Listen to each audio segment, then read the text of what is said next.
سلااوان لە بێبینێرانی زاری کرمانجی ئەم کاتتان باش هیوادارم تەندروستێکی باشتان هەبێت لە ساغبن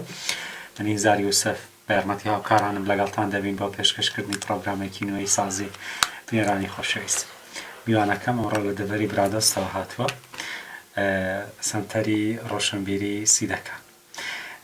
هۆشنگ کۆسمان سەرۆکی سەنتەری ڕۆشنبیری سیدەکان ئەمڕۆ لە نێو ستۆدیۆ باس لەو سەنتەرە دەکەین کار و چالاکیەکانیان چین و زیاتر گرنگی بە چی دەدەن لە دەڤەری برادۆست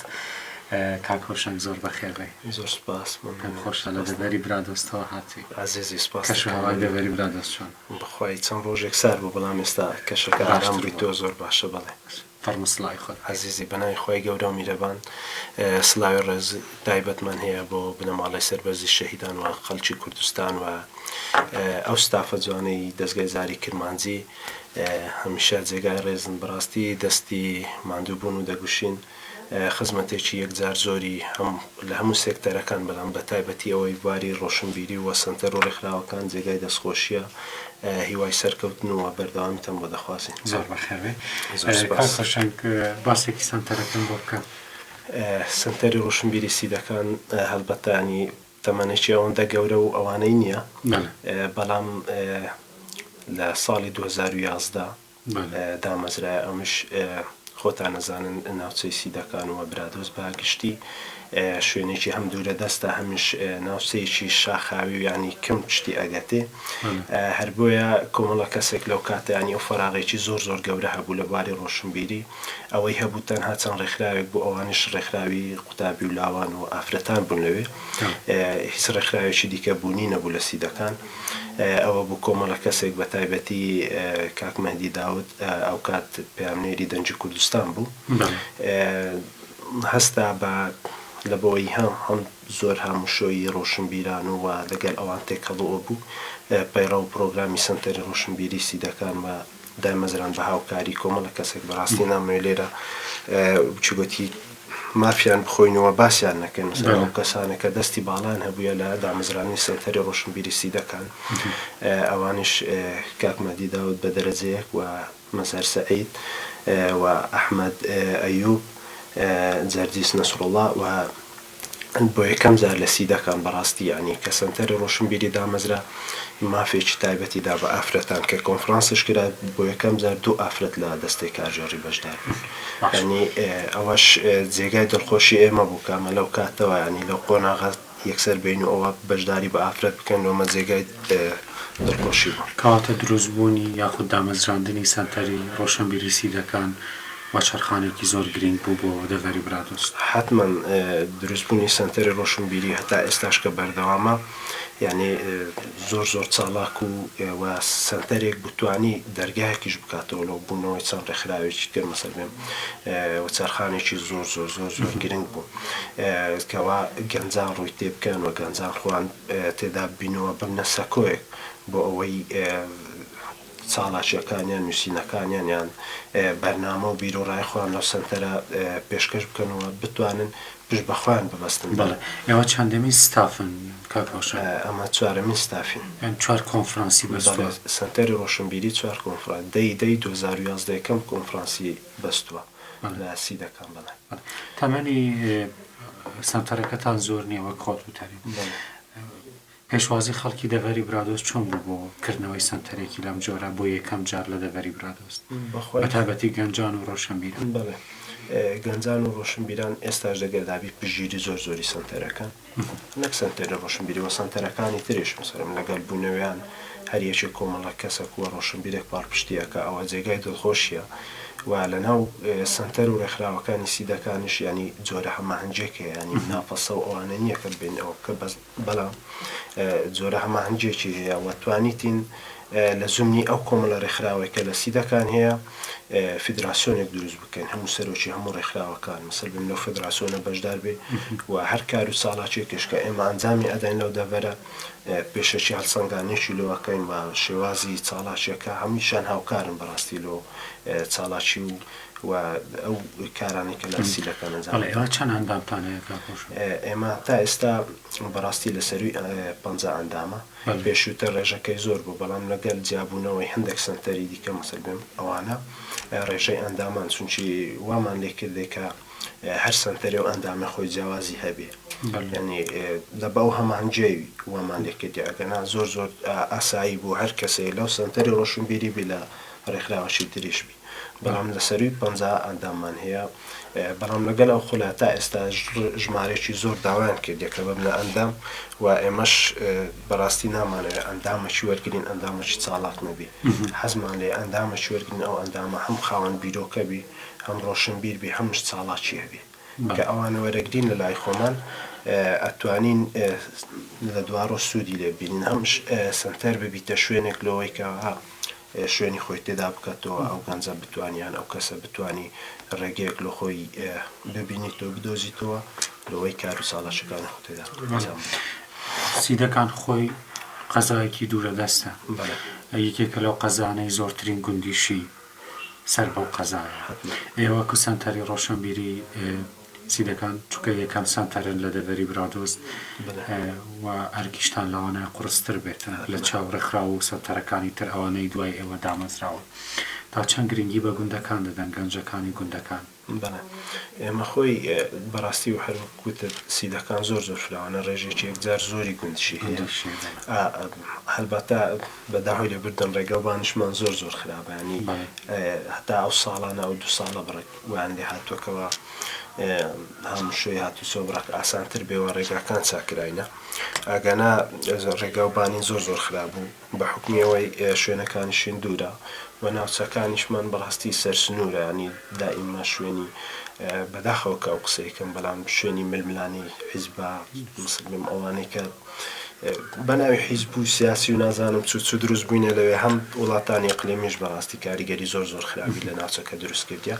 بەڵام لەگەل ئەوەش ئێمە گرنگی زۆر زۆرمان بە گوندەکانداوە توانیتمان لە بواری وشیاری ژینگەی لە بواری مین و تەقەمەنی ڕێژێکی زۆری سیدەکان بە مین و تەقەمەنی ینی چێندراوە ڕژێمی پێشوو جا لەو بابەتانەمە زۆر زۆر ئیشمان لەگە گوندەکان کردەوە ئەنداممان لە گوندان هەیە و هەتا سنووری دەشتهێرت تا ئێستا 2 کارژێڕی ئێمە حالیان لەو خولە 2 کارجەرمان هەر لە دەشتهێرتا ینی ئەوە جێگای دڵخۆشیەوە خوێنەری باشمان هەیە نووسەرمان هەیە لە گوندەکان توانیتمان دەستی هاوکاری بۆ درێژ بکەین و بینین لە ناو سەنتەر وە کار و چاڵاکی خۆشی لەوێ ئەنجام بدەن اینجا هەر سنتەرێکیان ڕێکخراوی کە دێتە نێو پرۆگرام پرسیاریەوەی لێ دەکەم بۆ نمونە دەمێ بپرسم گەنجانی دەڤەری برادۆست زیاتر حەزیان لە چییە حەزەکان زیاتر حەزیان لە هونەر بێ لە ڕێی هونەریەوە زۆر باشە بەخۆی سنتەری ڕۆشنبیری ئەو کاتەی دامەزرا ینی لە پێشووتر کە بەڕاستی هاوکاری دارایی ئەکرا لەلایەن وەزارەتەوە هەم گروپی هونەری هەبوو گروپی هونەری کاک مەزەر سەعید ئێستا یەکێکە لە هونەرمەندەکان چەند گۆرانی و ئەوانەی هەیە کلیپشی هەیە کاک مەزەر سەعید ئەوانە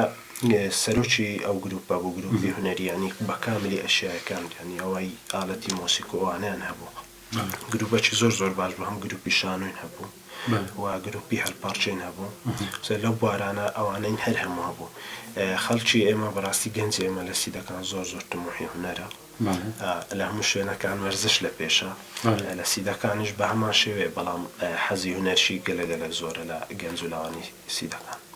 ئێوە خۆی زیاتر چکار و چالاکی دەکەن وەکو سەنتەر ئەمە لە هەموو بارەکان بەڕاستی کارەکەن منی ئەوە نییە خۆمان پەیوەست کردبی بە یەکلایەن ئەوانە سەر بێ زیاتر کارەکانمان بواری ژینگەییە وشیاریە و کار و چاڵاکی ناسانی کتێبە کۆڕ و سمینار و ئەو بابەتانەیە لایەنی تەندروستیە ئەو بابەتانە زیاتر لە ناو سەنتەر ڕەنگی دایتەوە یەکێک لە چالاکیەکانیەوە کە زۆر سەرنجی ڕاکێشام کردنەوەی خولێک بوو بۆ ڕاگەاندن لە بواری ڕاگەاندن بۆ گەنجانی دەڤەری برادۆست ئەمە زۆر زۆر پێم باشە چونکە لەوانەیە گەنجانی دەڤەری برادۆست و ئەو گوندانەی دوورە دەستەش گەنجمان هەبێ هەم خانم هەم کۆڕویانی پێکەوە حەزیان لە کاری ڕاگەاندن بێ حەز بکەن ینی بینە لێو بوارەکەەوە ئەو چالاکیان زۆر زۆر باش بوو هیوادارم بەردەوام عزیزی بەخۆی ئێستاش ئەمە بەتەماینە ڕاستی کۆمەڵە چاڵاشێکمان هەیە بەس هەروەکوتم ینی لە 2004ەوە ئێمە بێمین حینە ینی ئەوەی ئەکەین هەمووی لە ئەستۆی ئێمەیە بەس خۆشبەختانە ستافێک هەم ئەوانەی پێشوو مثلم بەخۆی سەرۆکی تێپەڕاندە سنتەری ڕۆشنبیری. یەکەمیان کاک مەهدی داوودە، دووەمیان کاک سەرکەوت جەمالە کە لە خولی سێم بۆ دوو خول کاک مەهدی بووە، بەندەش خولی چارەم بوویتە سەرۆکی سنتەری ڕۆشنبیری سیدەکان. کۆمەڵە چالاکێکمان لە بەردەستە ئەتوانین ئینشاڵڵا لە داهاتوو جێبەجێیان بکەن. ئەمە هەرچەندە چاوین لەوەی نییە کە چالاکێکیان خزمەتێک لەوە منتیقیمە لەو دەڤەرێمە، ئەمە بە لە ڕووی مادیەوە ڕایگرین و یان ئیشی لەسەرگرن ئەوە نابیتە ڕێگرلۆمە. ئینشاڵڵا بەردەوام ئەبین و لە سنتەری ڕۆشنبیری بەڕاستی ئەمە ینی هەروەکوتت ئەو چالاکی زۆر ئەوە بوو، بەڵام دوو چالاکی لەلای من لە سنتەری ڕۆشنبیری سیدەکان زۆر پێم گرنگ بووە، ئەنجامی داوەجێی دڵخۆشی ئێمە بوون. یەکێکیان لە ساڵی 2015 بووکەوە ئەو چاڵاشێمان هەم لە سۆرانش ئەنجامدا و هەمش لە ناو سیدەکان کە خەڵکێکی یەکجار زۆر تقریباً زیاتر لە هەزاران کەس بەشدار بوو، ینی ڕێژەکە گەلک زۆر بوو. ئەویش بەخوێنیان واژەیە کرد لەسەر بەخۆی کوردستان، ینی بە پەنجەمۆر بە خوێن واژەیانە کرد، بە خوێنی خۆیان هەر کەسێک ناوی خۆی ئەنووسی بە خوێن لە باتی پەنجەمۆریشیەوە کە پەنجەمۆری بە خوێنەکەن ئێگۆ ئامادەینە لەسەر بەخۆی کوردستان. ئەوە یەکێک بوو لە چاڵاشی هەرە گرنگەکان. و چاڵاکی دووەمیش بەڕاستی ئەمان لەو ساڵی پار بوو ئەنجامماندا ناو سنتەری قەزای سیدەکان کەەوە زیاتر لە 500 کتێب بە هاوکاری بەڕێز مامۆستا مەلاویسی توانیمان 500 کتێب ببەخشینەوە ناو سنتەری قەزای سیدەکە و لەوەی هەم خەڵکەکە زیاتر لە کتێبخانە بکەوە، هەمیش ببیتە کللتورێکەوە خەڵک بتوانێت کتێب بخوێنێتەوە. باسی چالاکیەوەت کرد کە بەخوێن مۆر گەنجمان هەندا بۆ ئەوەی پەنجیان مۆر بکەن بۆ سەر بەخۆی کوردستان. ڕێکخراو سەرتەرەکان تا چەند گرنگە هەستینەتەواتی لای گەنجان زیاتر بکەن وڵات و خاک و ئاڵای خۆیان خۆش بێت. یەکێک لە کارە گرنگەکانی سنتەر بڕاستی ینی نەک سنتەر ڕۆشنبیری وە لە سیدەکان بەگشتی ئەو ڕێکخراوینە تریش ئەوەیەکەوە زۆر گرنگی بەولایانە دەن، مثلا ئەو بۆنە نیشتیمانیانە هەم نەورۆزە، مثلا ڕۆژی جلوبەرجی کوردیە، ڕۆژی ئاڵای کوردستانە و کۆمەڵە بۆنێکی ترن. ڕاستی ئەوانە ئەمە زیندوی ئەەکەینەوە، گەنجانش پێشوازی لێ ئەەکەن، پێشوازی زۆر باشی لێکەن. بەڕاستی ئەمە ئەو خاڵە باز بکەنی گەنج و لاوی قەزای سیدەکە گەنجی زۆر چاڵاک خوێنگەرن. بە یەک نامەی مثلن داوەت نامە بەشداری چاڵاکەکە هەیە، هەر بە داوەتی ناکەی بەشداری چاڵاکی ئەکا، حەزەکە دائیما ببیتە کەسە خزمەت بکە، ینی چاوی لەوەی نییە خۆی دەربخە. کۆمەڵە ستافەکە ئێستا لە پشتەوە لە پشتیوەی سنتەری ڕۆشنبیرینە لە پشتی ڕێکخراوەکانی ترینە بێ ئەوەی دەستکەوتیان هەبیانی سنتەر ئەدەن لەگە سنتەر چاڵاشی ئەکان، ئەگە پێویست بکە یارمەتی دارایی سنتەر ئەداننی ئەوانە زۆر گرنگن بەڕاستی لێمە. لەگەڵ بوون بە قەزا سیدەکان هیچ گۆڕانکاریەک دروست بوو لە بواری ڕۆشنبیری گەنجان؟ چ گۆڕانکاریەک دروست بوو؟ حتمما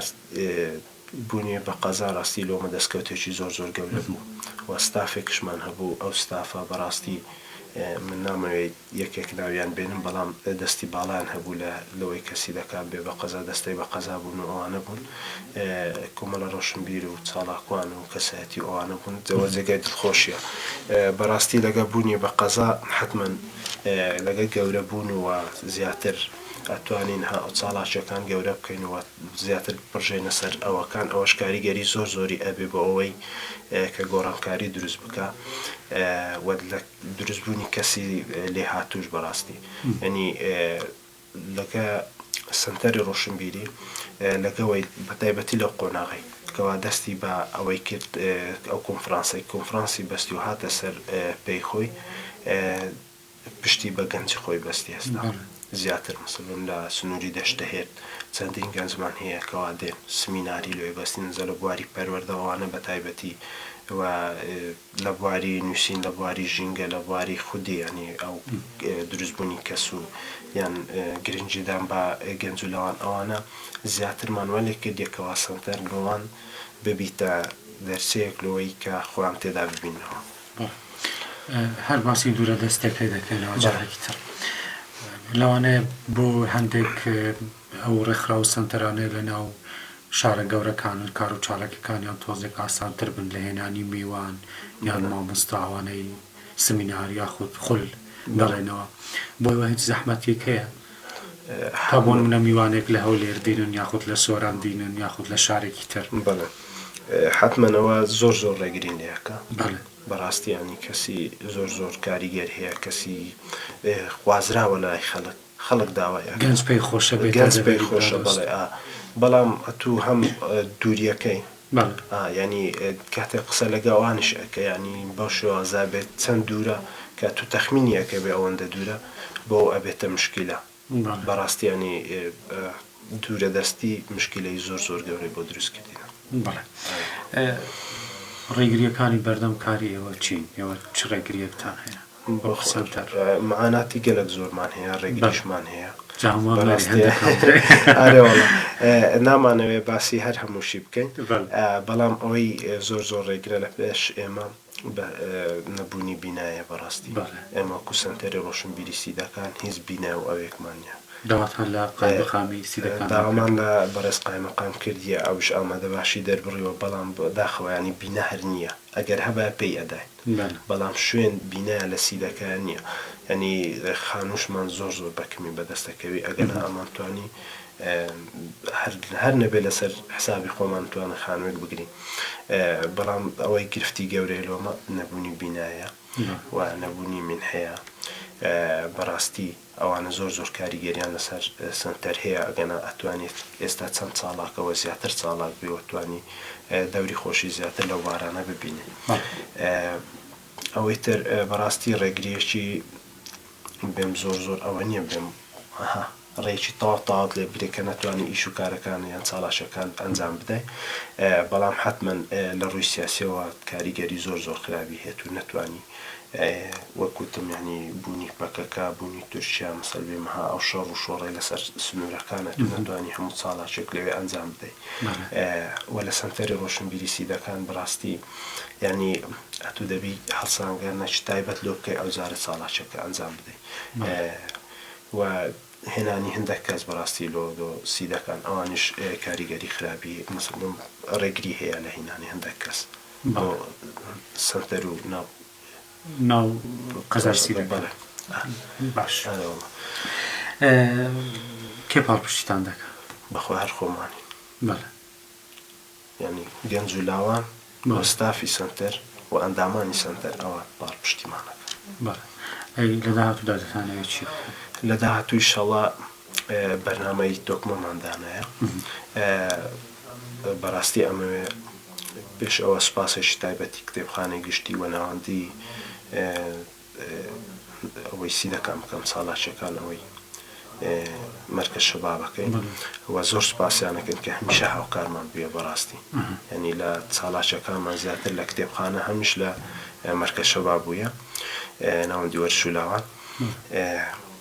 ئەوەی تر ئەوەی ئەمە بەرنامەماندانە بەڕاستی لەو ماوانە ئەمە بەتەما بووین کۆمەڵە کتێبخانەیەک لە ناو قوتابخانەکان بکەینەوە ینی ئەوەی ئەمە زۆر کە فەراغە لە سیدەکان خوێنەرکمە ینی بەگشتی لە کوردستان ئەوەیە تایبەتی ئەو ناوچانە بەڵام ئێمە کتێبخانێکی گەورەمان هەیە پڕێتی لەسەر چاوی زۆر بەڵام گەنج زۆر بەکەمی ڕووی تێکە زۆر بەکەمی ئەوەش ئێمە بەرنامەماندانە لە هەموو قوتابخانە ئامادەیەکان ئەوانەی کە تەمەنیان گەورەیە بەڕاستی سەرچاوی تایبەت بەوان و سەرچاوێکی زۆر گرنگبی لە هەموو قوتابخانەکاندا بنین ئەوە یەکێک لە چاڵاشەکانمانە چاڵاکی ترمان ئەوەیە خولەکی ڕۆژنامەوانی بەڕاستی ئەوەی چەند هەفتەیەک بخایەنێ هەم لە ئەوانەی کە پەیجیان هەیە مۆڵەتیان هەیە و پەیجانە هەمیش ئەوانەی کە ئەیانێ حەزیان لە بواری ڕاگەیان و ڕۆژنامە نووسی ئەوانەیە تێتە دەوری خۆیان ببین حەز دەکەم گەنجی دەڤەری برادۆست حەزیان لە بواری ڕاگەاندنیش بێت لە پاڵ هونەر زۆر حەزیان لێە ینی لە ڕادەبەدەر حەزیان لە ڕاگەیانە ئەوەی تریشیان هەر لە دەستگای زاری کردمان سێچکارێکمان هەیە جێگای دەخۆشە